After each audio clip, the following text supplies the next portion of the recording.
So here's the thing. I did not anticipate starting out this YouTube channel talking about a whole bunch of EV stuff. In fact, I wanted to do just the opposite of that. I did not want EVs to be the center of the attention, the center of what is going on this channel. But the fact remains that EVs are here, and unfortunately they're here to stay. We still have a long ways to go when it comes to their effectiveness and the range and the recharging abilities and the infrastructure. I mean, the infrastructure in and of itself is enough of an issue to wreak havoc on the entire industry that is EV. But I have an opportunity here with this particular bus, and you can check out the review that I did on it. But I wanted to take a minute and share with you a story about this bus that took place a few weeks ago. I was privileged to be a part of a meeting for the East Texas area for the administration and mechanics and people who are affiliated directly with or involved directly with the transportation departments at their districts, and was able to bring this bus with me. That meeting was held 41 miles away in Longview. It's 41 miles door to door. Most of that is interstate, so it's about 3.5 miles up to I-20 from the shop here, and then down I-20 about 30 or so miles, and then into Longview from there. We took one trip, just kind of down and around the corner and back so that people could experience what the EV was like. And that was it. We turned around and came home. This particular bus, as you'll see in the review, has a range of about 150 miles. And I had left this on the charger on purpose to make sure it was completely topped off and ready to go for that trip. So, 41 miles there. We'll be generous and say about 3 miles of driving while we were there, and then 41 miles home. Makes 85 miles. We arrived there with 80 miles of range left. Yeah. So it had eaten up about 65 or 70 miles worth of range just in that trip over. It was a windy day, but that was with kind of a cross tailwind. So I was a little nervous about coming home. And rightly so, because after just that couple of miles of riding around there, we get back on the road and we come home. I got off of I-20 3.5 miles up the road from here with 6.8 miles to empty. And I rolled in the parking lot and over to the charger with 0.6 of a mile of range left on this bus. Yeah, 85-mile round trip, and it ate up 150 miles of range out of this bus. Now, that's a scary situation because EV, something very new, very different than what we're used to. So range anxiety, I can tell you from experience, is a real and true thing. Even this morning on my way into work, I left the house with about 10 miles or so of range in my car, my gasoline powered car. It said 10 miles to empty. Okay, no problem.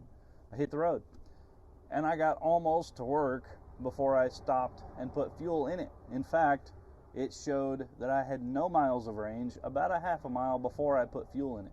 So I wasn't worried because there's a gas station on every corner, sometimes 2 or 3 of them.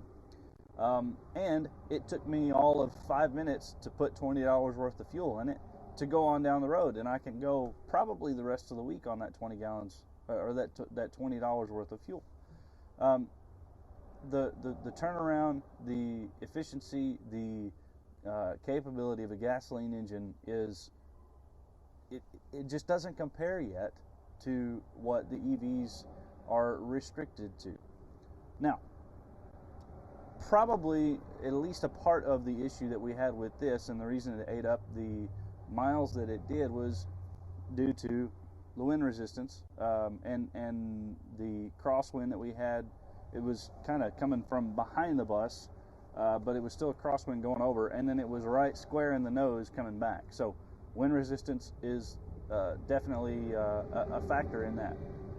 But also the fact that this is meant to, it's a school bus, so it's a stop and go type of vehicle, and they structure these types of vehicles around that stop and go element.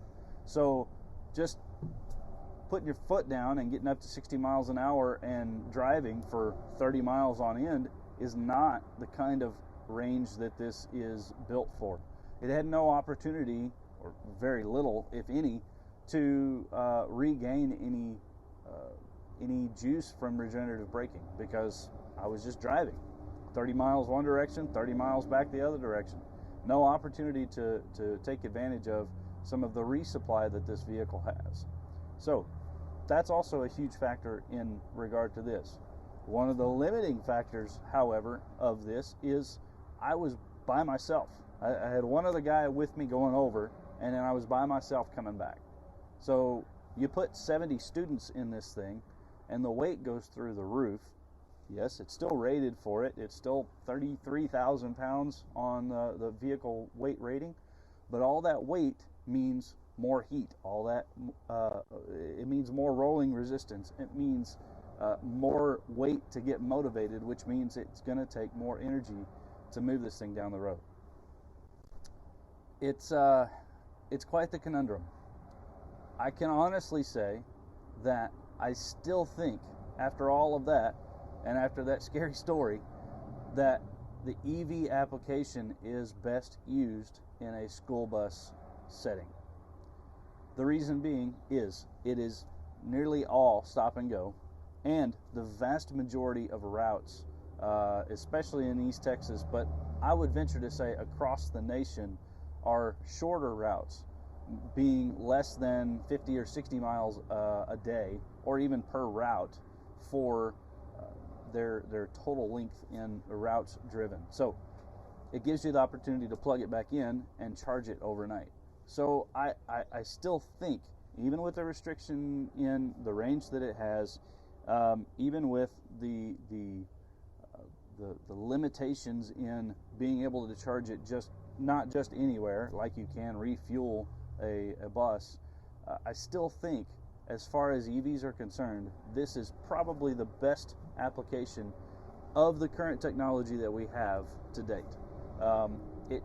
I'm anxious to see how it progresses. I'm anxious to see how much better it does. I know that here at Rush Truck Center, here in Tyler, Texas, we have several districts in the area who have already purchased these EV buses. One district in particular that has 4 on order that are supposed to hit the ground before the end of the year. And I'm really curious to keep up with them, and I'll be sure to keep you guys along for the ride as well, to see how well they do, how well they perform, what sort of battery life are they getting out of them, what sort of range are they seeing consistently out of them, because it's a leap of faith. It's something very different than the norm. It's something very different than what we're used to, but somebody's got to be the first one to step out there and jump off into this realm. Again, because I do think it is the best application for the restrictions that EV offers. Short routes, in-town routes, it makes the most sense to me. I would love to know what you think, though. Let me know in the comments if you think EVs are worth the hassle, and if you think EV buses are worth the hassle, and if you think it's a good idea to have a full electric school bus. Be sure to check out the review of this bus as well. The link is in the description. Thank you so much for hanging out with us. And remember, whether you are at the track, over the road, in the dirt, or on the water, however you live your life, be sure you live it wide open. We'll see you next time.